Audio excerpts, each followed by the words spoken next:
Et c'est l'heure, Philippe, du portrait inattendu d'Hélène Manarino. Arnaud Ducret, je vous présente pas Hélène Manarino. Je sais que vous êtes dû à l'Alpe d'Huez. Tout le monde la connaît. Voilà. Non, vous êtes dû à l'Alpe d'Huez. Il faut le raconter. Est-ce que le film a été projeté là-bas et ça vous a fait un sacré effet, Hélène, le film? J'ai beaucoup pleuré. C'est un film très émouvant, très beau et aussi très drôle. Voilà. Ouais, c'est à vous. Bonjour Arnaud Ducret. Bonjour. Je suis là pour dévoiler presque toutes les choses que l'on ne connaît pas encore de vous. Alors au collège, le proviseur disait souvent, quand on entend rire et que l'on se met à la fenêtre, c'est toujours Arnaud qui est au milieu de la cour et qui fait des blagues. Alors, esprit rieur, oui, depuis toujours, il s'en est passé des choses pour arriver aujourd'hui au King of Comedy que vous êtes, référence au King of Pop, évidemment, dont vous êtes fan. Alors, pour arriver à celui qui sait faire le bruit de la voiture comme personne, voilà, celui qui fait du beatbox comme personne, pendant des heures dans sa salle de bain, même n'importe quel son, vous êtes inégalable. Celui qui, en ce moment même, essaye de retrouver la télécommande des stores de son ancienne maison. Parce que Arnaud, oh la vache! Arnaud Ducret, vous venez de vendre votre maison. Sauf que vous ne trouvez plus la télécommande des stores pour que vos voisins puissent ouvrir les volets. Non, c'est génial. C'est votre occupation du moment.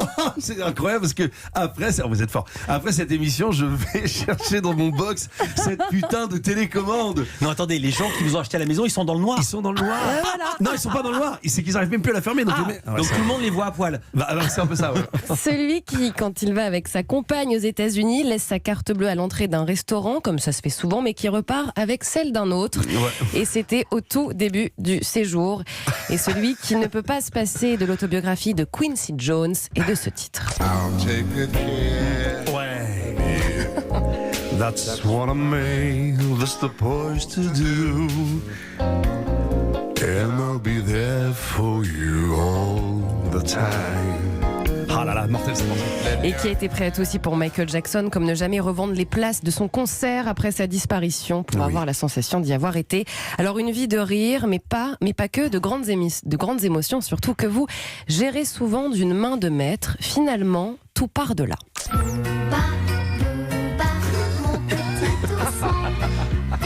Mon petit ourson, et oui, de Chantal Goya, que vous avez chanté au camping quand vous étiez petit, entre deux imitations de Michel Drucker, où c'est votre sœur qui chantait. Petit, vous étiez toujours accompagné de votre marionnette singe autour de votre cou, et vous aimiez vous réfugier sur votre housse de couette Schtroumpf, puisque les Schtroumpfs, c'était votre passion. Voilà, une sœur dont vous vous moquiez de temps en temps, certes, mais une sœur avec qui vous aviez l'habitude aussi d'écouter ça. Je suis l'as de trèfle qui pique ton cœur. L'as de trèfle qui pique ton cœur. L'as de trèfle qui pique ton cœur. Caroline. MC Solar, bien sûr, frère protecteur, mais aussi très très perso sur un sujet, la nourriture. Vous vidiez systématiquement le frigo. S'il y avait une boîte de pain au chocolat et que vous vous leviez avant tout le monde, il n'y en avait plus pour personne. Voilà. Vous avez essayé de vous mettre au foot pour compenser tout ça, sauf que vous aviez des jambes trop longues, donc ça ne marchait pas. C'est un buste trop court. Là, je ne l'ai pas dit. Alors Arnaud, des envies de faire rire, de scène, cela vous a toujours accompagné. Votre premier sketch adolescent, c'était le sketch de la mobilette que vous avez réalisé dans le jardin d'un certain Jean-Paul Goury. Oui. Et les gens n'arrêtaient pas de rire pendant 45 minutes. Dans vos premiers personnages, il y avait aussi votre maman. Et c'est vrai que la famille n'était jamais épargnée. Vos cousins, à qui vous faisiez croire qu'une bande de voleurs allait venir en pleine nuit dans la maison pour terroriser tout le monde. Vous savez tout. Oh la vache. Il y avait tout est vrai. Tout est vrai. Génial. Il y avait surtout votre grand-mère. Vous aviez l'habitude de l'enregistrer avec votre cousin Stéphane lorsqu'elle discutait avec une amie à son insu. Qu'est-ce qu'on riait? C'était des discussions de grand-mère. C'était il est plus là, le petit Jean 5 était à côté, gros blanc, puis derrière t'entendais ouais. et voilà, nous on écoutait, on se tapait des fous rires. Alors vous étiez très proche de votre grand-mère, mais il faut dire quand même qu'elle vous a bien aidé. C'était votre complice. Lorsque vous rentriez de boîte de nuit, vous alliez tous dormir chez elle. Elle n'était pas au courant. Et le matin, elle découvrait toute une bande de copains dans le salon. Elle allait se recoucher pour ne pas vous déranger avant de se mettre en cuisine pour vous faire des steaks. Ah ouais, ça c'était incroyable. Un jour elle vient me voir et puis elle me fait mais c'est qui dans le canapé? C'est qui? Je dis tu le connais pas, c'est un pote à moi, on est rentré un peu tard, il s'appelle Xavier. Ah, et là, elle me regarde, elle me fait, c'est vraiment la grand-mère. Moi, elle me fait, il va manger ce midi ou pas? La vraie grand-mère, tu sais. Alors vous avez très vite trouvé votre rituel à vous, Arnaud, après une soirée assez arrosée, les pâtes.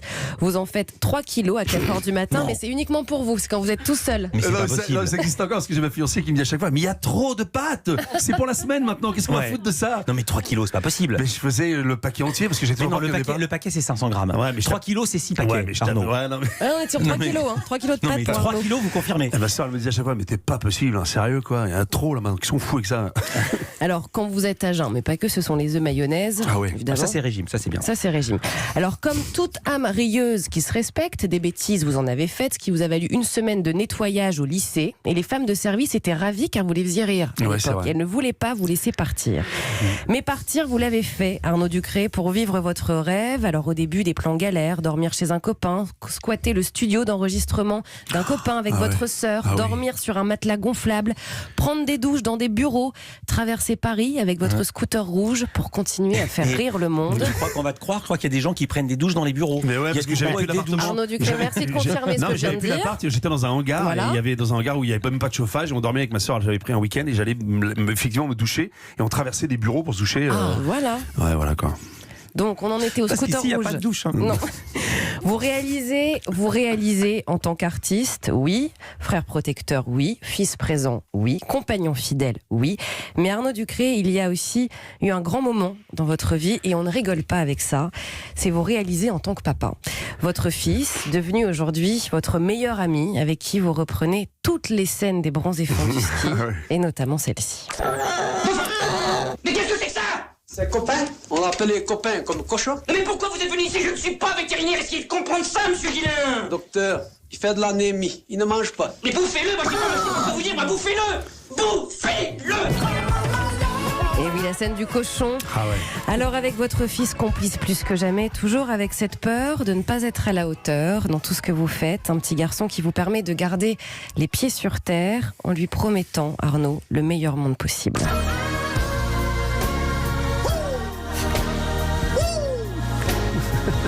Je précise que les wouh, c'est moi, sont d'Arnaud Ducré. Arnaud Ducré, voilà. Vous faites presque mieux que le vrai, je trouve. Ah non, personne ne fait mieux que lui.